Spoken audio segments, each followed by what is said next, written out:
This project was an experiment in conveying emotion through evolving textures in order to tell the story. I decided to try and mimic the I Drink Your Milkshake portion of Paul Anderson's There Will Be Blood. I chose this particular scene in part due to Robert Elswit's amazing cinematography and how he tells the story through the direction of the camera. The scene also showcases two wildly opposing set of emotions for the protagonist and antagonist.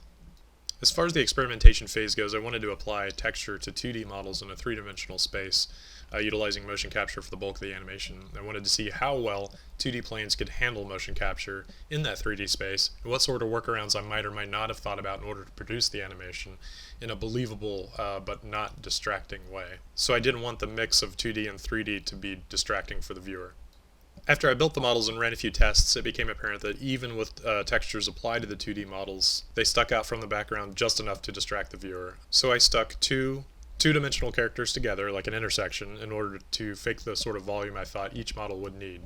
I tested each model with a blend texture and turned up the reflectivity so we could see how well each 2D plane interacted with the second 2D plane in order to form the one model, and made minor adjustments to the geometry to get them both to deform together.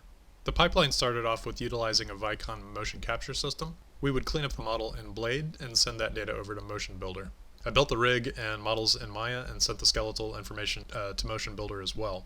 I completed all my camera work, finger, mouth, and eye animations, and rigging, along with any retargeting issues in Maya, and exported the frames as PNGs with alpha channels into After Effects. Once in After Effects, I applied moving textures, duplicated the models, and flattened them to fake character shadows, and rotoscoped anything that needed visibility fixes, like the bowling ball appearing in front of the 2D character's body, but maybe like behind the fingers.